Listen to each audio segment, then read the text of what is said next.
Alright, so today's a little bit different. Today is day 131. My laptop cord is broken and not charging my laptop. So there will be no Blender, for the next few days. I might do a little bit of drawing, and storyboarding in, like a journal, but there won't be any Blender or anything like that for a little bit because of the fact that the cord is broken and the laptop is on around like half charge right now. But as soon as I get a new cord, I will try my best to get back into the rhythm of making things in Blender and then recording it rather than just making things for fun.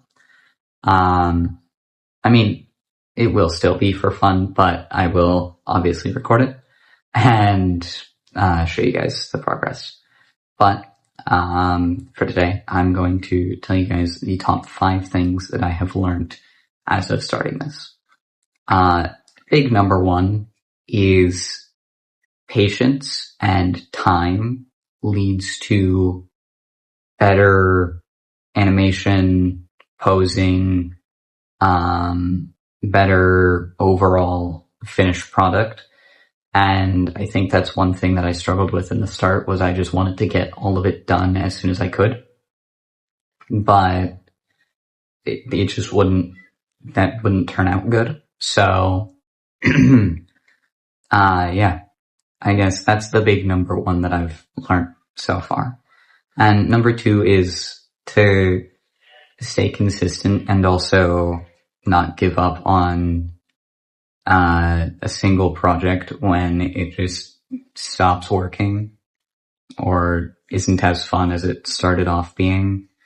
Like the shelf from day like 50 or 70. That was really slow and boring and I really didn't want to make it, but it turned out really good and I've used it in multiple builds and renders since then. And by multiple, I mean I've put it in the cabin and I've slowly been adding to it. I just haven't been recording, adding everything to it. But I do want to add everything that I've made into one really big shelf. And then just look at everything how it is. Because the thing that I really enjoy about Blender is that you can move so many different things that you've made into one build and it looks amazing. And sometimes they fit together, sometimes they don't really, but yeah. Big thing number 3 that I've learned doing this is it takes a lot of research, and by a lot of research, I mean a lot of YouTube, a lot of looking up keybinds and shortcuts and everything, and then a lot of like friends telling me stuff and tips that they've learned along their own using Blender. But it's definitely a lot more than just go into Blender and figure it out on your own. Because I had a friend who started using Blender like a week ago maybe, and he was complaining that the camera was hard to control, and then I told him to use the middle mouse button, and then he was like, oh, the camera's not as bad. And then there are times where I look back at myself being extremely confused as to what I'm doing and like how each piece can turn into Godzilla, for example. It's not just one piece. It's tons of different pieces that are all the basic shapes. And big thing number, I think 4 that I'm on now is each build can be comprised of say, the basic, like, 8 or so shapes. There's the cube, there's the torus, there's the sphere, there's the pyramid, and then there's the cylinder. Every build can go back to that. Like, say a face, the nose, it's either cylinder or a cone.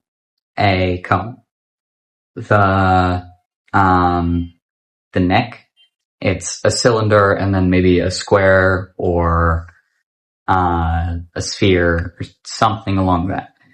And then big thing number 5 is that the more that I spend learning on it and like doing one thing, the better I can get at it, where I initially thought, oh, this is going to be easy, I'm not going to need to learn anything, and I'm just going to be naturally good at it.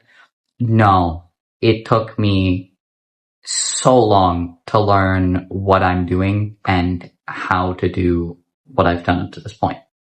Like, I don't think I ever would have figured out how to color something on my own without looking it up. Like using the paint tool. And I also don't think I would have figured out how to properly, like, sculpt something and make it, like, not bug out and be very blocky. But I've learned these because I've used tutorials, I've used looking it up on Google, I've looked it up on Google, I've used tutorials on YouTube, I've used ChatGPT for so much. Like, I didn't know how to render even an animation until I used ChatGPT, because there was no tutorials on how to do it just in Blender, because everyone says to take each frame as its own PNG and then splice it into its own animation.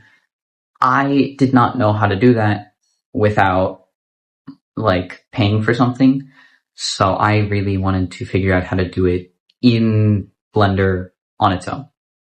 And I figured it out. It just took me a little bit longer than it would have if I was doing it the way that I found on YouTube.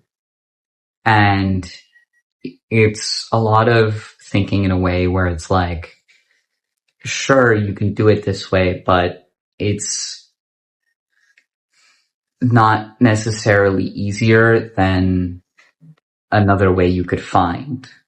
And that's what I like about Blender, is it's very exploratory in how you do everything. And it has a little bit of everything when it comes to, like, making your own characters. And I really want to learn how to make more humanoid characters and more, detailed characters than just my little cubelets. But for now, I think the cubelets are a good little stepping stone for me to learn from. And I want to learn how to rig things for animation rather than rig things for specific posings, which is what I've been doing, because at least I think there's a difference. I don't really know. However, I will figure it out as soon as I get a charger and I'm able to charge my laptop again.